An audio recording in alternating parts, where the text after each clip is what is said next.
everyone, it's Katie here from the Scrappy Sisters, and I am up today with a layout for Confessions of a Paper Addict. This is actually my last month on the COAPA design team for the moment. I have decided to step back after this term, which finishes this month, just because having a baby, if you didn't already know, and I just thought it would be good to have, a 6-month just little break of design teams, or at least a couple of months of break, just to kind of, get used to life with a newborn again. And so, very sad actually, because I've been with Virginia since her first design team, and I love it. Jess is staying on though, so you will definitely see still a lot more cut file work happening. So this beautiful cut file is called Floral Cluster 6. So there's obviously quite a few floral clusters in the store, but this is number 6. And I decided to pull out my Heidi Swapp Colour Shine in blush. I was hoping to spray it, but obviously the nozzle doesn't spray because it wasn't doing anything. So I end up tipping it out onto a little bit of plastic, just paper packaging from something. And I'm just using my paintbrush and painting it on. Now, it certainly gives a more kind of even coverage this way, but I don't know, I was sort of kind of keen for the spray because obviously it distributes less of the kind of mixed media product, but that's okay. I like the way that it looks. Now you'll see why I chose this colour shortly once you see sort of what I'm doing with this layout. I've pulled in a very old collection in my stash. In fact, one of my original scrapbooking collections when I first got into scrapbooking, and it is Maggie Holmes Open Book. It is one of my favourite scrapbooking collections, even though I have moved away a little bit from that more kind of vintagey style, but I really still do love it, and I don't have much left. I've got barely any paper, and I've got a few embellishments, some chipboard pieces, and there was a floral pack that came with the collection, which I have. I actually picked that up only like a year or two ago. I found it in a store.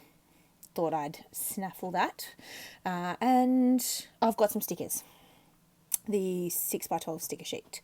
So, there's a few things. As I said, I don't have much paper left though. So I thought I would dive into this. Now you'll see in a moment, when you see the pictures that I've chosen, why I picked this collection, because I think it works really well, even though, yes, I'm using florals on a layout of my son and my parents, but it totally works because I love florals. And, the scrapbooking is for me, really, let's be honest. So I'm doing the things that I love, but also the photos that I've got, you can see them in the bottom left there.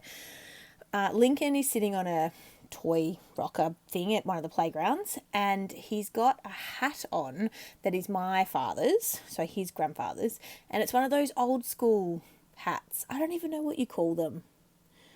I don't know what you call them, but like my uncle wears one, my dad's brother, he wears one all the time. I didn't even actually know Dad wore one that often. Apparently he does. And it was cold this day. I don't remember if this was June, I think. June of last year, 2021. And it was actually the first time we had seen my parents. I don't remember in how long, but we basically met them not quite halfway. They drove a little further than we did, and then Jess and her 2 boys came, and Lincoln and I came. I don't think Danny came. I can't remember now. He might have, actually, but we met, it was just on a weekend, and we met in a little town about an hour and a half away from Melbourne. And then it was about a 2.5 hour drive for Mum and Dad. But it was a nice kind of easier to get to point, and we could spend a couple of hours together, and we hadn't seen them in months and months and months because of the lockdowns here, and it was lovely. So you can see I've got a photo of my dad and Lincoln, and my mother and Lincoln, so his grandparents, individually in one of those things that you sit in and you're like, you go round and round. I don't know what they're called. They make you dizzy anyway. And then I've got just a photo of Lincoln on his own, sitting on another play toy thing at the playground. And so he's wearing my dad's hat, and he just looks very vintagey with his coat and everything, and I just thought it fit with these photos. With this collection. So I'm very happy. So I'm just using my 6x6 paper pad. I don't have that many full sheets left, so I'm just backing my photos, layering them up with lots of different pattern papers. I think I layer them up 3 times on each photo. I don't use any white cardstock or anything to map my photos first, like I often do.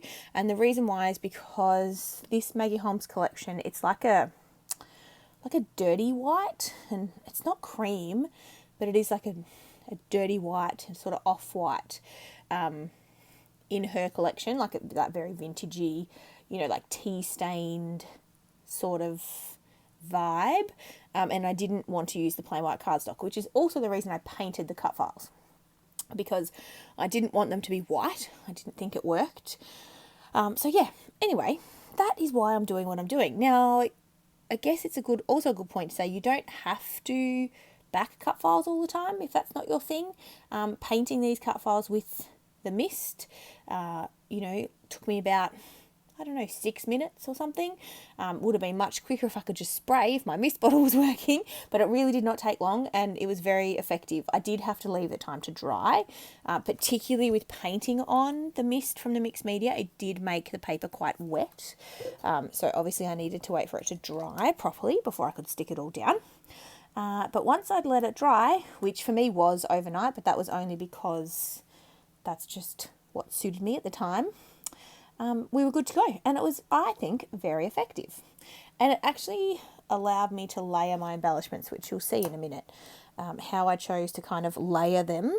I'm using mostly the floral pack from the Maggie Holmes collection. I don't actually put any of the stickers on. I don't even know why I've got the sticker sheet out, but I don't.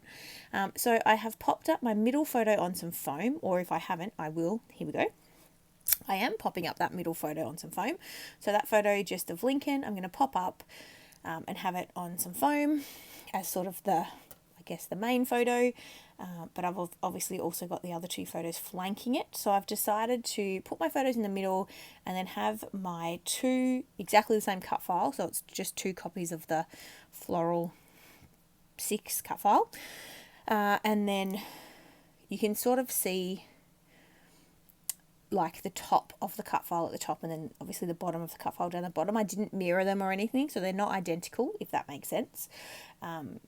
Yeah, and so you can see me here. The Maggie Holmes floral collection was really cool because it came with a balance and a mix of vellum florals and just normal die cut florals. So it allowed me to really create this fun sort of layered effect, and I put some of the vellum in particular underneath the cut file, almost like I was backing it, but I'm not. It's just sort of, they're just placed underneath. But that was, I guess, the effect I was going for, to sort of have the florals almost feel like they're backing the cut file. So you can see with the pink one I just tucked up under there. Now I do end up moving that, but nonetheless, that's the look I'm going for. So I'm just layering up my florals. So I'm not worried about where the florals appear on the cut file, if that makes sense. I'm just creating some clusters at the top and the bottom. Now I do end up changing these, so these clusters don't all stay where they are. Originally I thought I'd do 3 clusters at the top and 3 clusters at the bottom, but I actually end up changing my mind and just creating 1 larger cluster at the top and 2 clusters down the bottom. To keep with the kind of, I guess, visual triangle concept. I wasn't going to, as I said, I was going to really, I guess, create a few clusters across the page because I thought this layout could pull it off, and I still think it could. But in the end I don't. I change it. So you can see me there. I'm thinking, what am I going to do? And then I do decide to move some things around. So I'm just consolidating my clusters. So I'm turning this one and the bottom, or the 2 on the bottom right, into 1 larger cluster. And then I'm basically moving the cluster on the top right, and I'll bring it over to join the 2 sort of clusters on the top left into 1 giant cluster. So that's what I'm doing now. So you can see me there, just again layering up some of those vellum bits underneath. Yeah, that's what I'm doing. Now, I'm not going to make you watch me stick all these down, but what I will say is I don't actually stick the cut file down.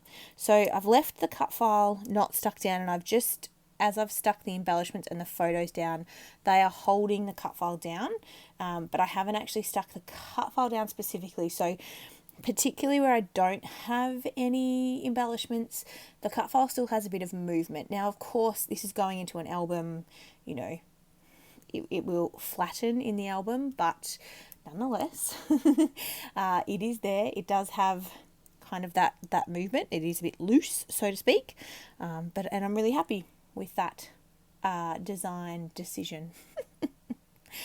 So what do I need to tell you? Make sure you go and check out the links in the description box. I will link to this cut file specifically, but also to the Confessions of a Paper Addict cut file store in general. I will also link to the the Facebook group, because Virginia does release a free cut file every month. So come and join the Facebook group because you can get access to that. And then that's probably all the links. I think there's a sale on this month. There certainly was for the birthday, COAPA's birthday hop, which was on the 6th of March. And I'm pretty sure Virginia has a sale for the whole month of March. So you should go and check that out, because I'm pretty sure it's like 30% off or something. So go and check out the store. If you like the cut files, definitely grab them. They are extremely reasonably priced. So Virginia doesn't do pre-cut cut files, so you need to have your own cutting machine or access to a cutting machine for when you purchase those files, but they come in lots of different file formats, so you've got options if you use a Cricut or a Silhouette like I do, or a Brother Scan and Cut, or whatever you've got. There's always options. So I edited out, as I said, me sticking down the actual ephemera once I'd placed it. I'm just adding a couple more little bits in here. I did add a chipboard piece to the top cluster, which said "Love You," and then the bottom right cluster, I just added the number 3 for no other reason than there's 3 photos and there was a 3 in the chipboard that, you know, Maggie Holmes has. And then I added my story, which was the chip off the chipboard set as well, that goes with this collection. And then I did use the 6x12 sticker sheet actually for the small square alpha tile, and it says my story, and then the little alpha tile says I love my grandma and grandpa. Just thought that was cute. Now I am coming in with my gold. So this is my Marabou acrylic spray in gold. And I also come back in with the blush, which is the same colour as I painted the cut file with, and I add some splatters there. And then I add just a few, not very many, just a few of the Distress Oxide Spray and Worn Lipstick, which is very bright. I know you're thinking that's a bold choice. I'm not sure if you can tell, but the bottom left of this pattern paper, it actually has some pink splatters on it that were just in as part of the pattern paper. And so I thought I would just bring a little bit more of that bold pink in. There's a few pops of it in the florals, particularly the vellum florals.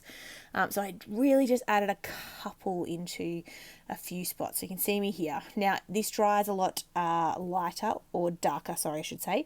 It dries a lot darker than it looks in when it's wet, like I just splattered it there. So we are finished. Here are the close-up photos coming right at you. Thank you so much for watching, and we'll see you in the next video. Thanks, guys. Bye.